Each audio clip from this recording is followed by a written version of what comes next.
শুভ দুপুর। এই মিষ্টি দুপুরে আপনারা যে যেখান থেকে এই কচি কাচাদের ইংরাজি ভাষা শেখার আসরটি উপভোগ করছেন, আপনাদের সকলকে একরাশ প্রীতি, শুভেচ্ছা ও উষ্ণ অভিনন্দন জ্ঞাপন করে শুরু করছি স্পোকেন ইংলিশ ক্লাসের another episode.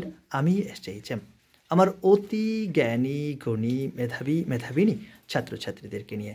So are you ready? Very nice. Now at this moment we are going to learn how to use may I. মে মানে পারা, বিভিন্ন অর্থ আছে, তবে মে আমরা এখানে অনুমতি অর্থে ব্যবহার করব। কেমন? May I come in sir. বাহ, এই একই সঙ্গে আমি বাংলা সেন্টেন্স বলবো, জাস্ট মে দিয়েই তোমরা সেগুলোকে ইংরাজিতে অনুবাদ করবার চেষ্টা করবে।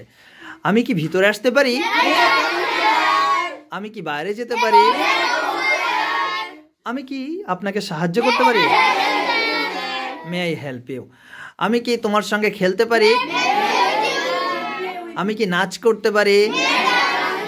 আমি কি গান করতে পারি?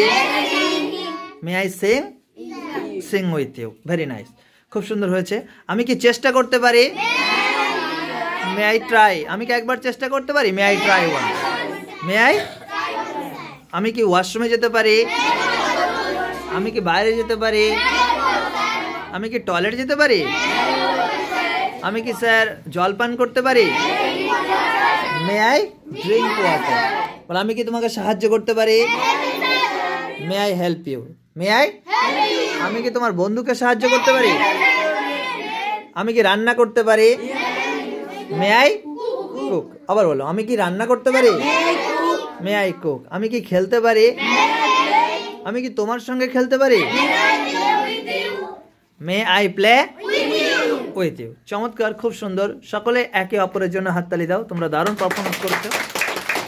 আপনাদের সকলের অবগতির জন্য জানাই, আমরা বাতকুল্লা স্পোকেন ইংলিশ কোচিং সেন্টারের পক্ষ থেকে ছোট ছোট বাচ্চাদেরকে নিয়ে একটি দারুণ ইভেন্টের আয়োজন করতে চলেছি। যদি সম্ভব হয় আপনারা সকলেই সেখানে আসবেন, আপনাদের প্রত্যেকের আমন্ত্রণ রইল। ধন্যবাদ। সকলে সুস্থ থাকবেন, ভালো থাকবেন, নিরাপদ থাকবেন। আবারও দেখা হবে অন্য কোনো দিন, অন্য কোনোভাবে। Love you all. Thank you very so much.